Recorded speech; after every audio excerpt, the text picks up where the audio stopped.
Há poucos dias para assumir o cargo para um mandato de 4 anos à frente do Poder Executivo, o governador eleito Eumano de Freitas ainda não definiu nomes para o secretariado. As informações chegam agora com o repórter Carlos Alberto. Os dirigentes dos partidos aliados ao governador eleito Eumano Freitas aguardam para esta semana a definição dos nomes que irão compor o secretariado do novo governo. Eumano segurou o anúncio dos futuros auxiliares do primeiro escalão porque espera os desdobramentos sobre a presença do Estado do Ceará no ministério do presidente eleito Lula. O senador eleito Camilo Santana passou a ser o mais cotado para o Ministério da Educação, após setores do PT rejeitarem a indicação de Isolda Sela. E para o Ceará não ficar sem a pasta da educação, Camilo deverá aceitar o convite do presidente Lula. As notícias de bastidores apontam que, se confirmada a ida de Camilo, Isolda ocupará a Secretaria Nacional do Ensino Básico do Ministério da Educação. A indefinição no cenário nacional fez o governador Eumano Freitas adiar por mais alguns dias a definição dos nomes que irão fazer parte do primeiro escalão da nova administração estadual. Com redação do Ceará Agora, Carlos Alberto. Uma realidade, jornalista Beto Almeida, quem acompanha os bastidores políticos, pôde perceber que o governador eleito Eumano de Freitas desacelerou a definição de nomes para o secretariado, porque ele espera, como bem relatou o Carlos Alberto, uma situação mais concreta em relação à presença do Ceará em Brasília. Pelo cenário dos bastidores políticos de Brasília, o Ceará terá sim um ministério, e provavelmente o Ministério da Educação. Inicialmente com a cotação de Isolda Sela, que acabou recebendo uma verdadeira fritura por setores do PT que não queriam abrir mão da barganha do poder no Ministério da Educação. Poder econômico, poder financeiro, poder político e poder eleitoral. E também a queimação do nome de Isolda Sela, porque a Isolda não era filiada ao PT e ao mesmo tempo tinha supostas ligações com entidades da área privada do ensino, quando na realidade todas as manobras foram deflagradas para queimar o nome de Isolda Sela, que pela trajetória construída no Ceará tem conhecimento, tem potencial, tem competência e conhecimento técnico para assumir o Ministério da Educação. Com esse vazio criado, com essa exclusão criada em cima de Isolda Sela, surgiu o nome de Camilo Santana, jornalista Beto Almeida, como a alternativa que poderá ser a solução para o estado do Ceará levar, ganhar, receber, administrar o Ministério da Educação. Pelo menos essa indefinição em torno da ida do senador eleito Camilo Santana para comandar o MEC está previsto para se encerrar hoje, segunda-feira, ou no máximo amanhã, terça-feira.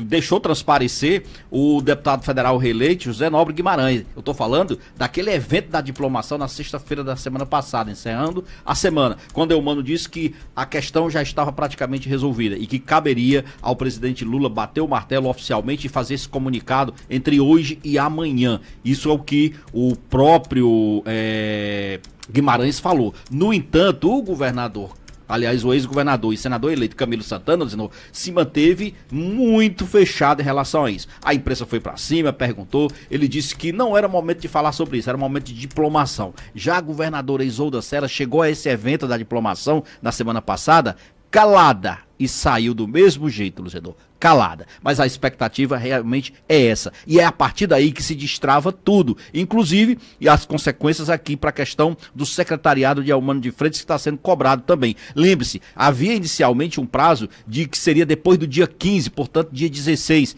e isso foi empurrado. É até justificável a questão da indefinição em relação aos nomes aqui, porque o próprio o governador eleito Eumano já disse isso. Olha, eu tenho que ter uma definição de como vai ficar essa questão em nível nacional. Eu preciso saber quais são os nomes que de fato vão ser confirmados do Ceará nesse futuro ministério do futuro governo Lula, porque se for de fato Camilo Santana, isso tem outras implicações, e uma das convidadas para assumir aqui alguma secretaria é a atual deputada Augusta Brito, que disse que está em aberto em relação ao futuro dela. Ela é a primeira suplente de Camilo Santana. Em Camilo aceitando, e aí como é que fica? Ela deverá ir para o Senado? Ou permanecer numa secretaria? Beto Almeida, nós estamos falando sobre essa decisão do governador eleito Eumano Freitas de adiar a escolha do secretariado em função dessa indefinição do Ministério da Educação, ou seja, se Camilo for para o Ministério da Educação, Elmano acelera esses nomes do secretariado. Na realidade, o Elmano já tem quase todos os nomes definidos, e o que tem aí também é um jogo de pressão muito grande dos partidos aliados que fizeram parte da coligação que ajudou a eleição de Elmano, e esses partidos esperam também uma contrapartida pelo apoio a Elmano lá na eleição. Contrapartida com presença em cargos da administração estadual. E além do mais, tem também um jogo de pressão dentro do PDT, de alguns setores que querem o partido dentro do governo Elmano Freitas. Lembrar para você, ouvinte internauta, que em 2022 o PDT decidiu romper a aliança com o PT, lançou a candidatura de Roberto Cláudio ao Palácio da Abolição e foi surpreendido com uma derrota no primeiro turno da eleição.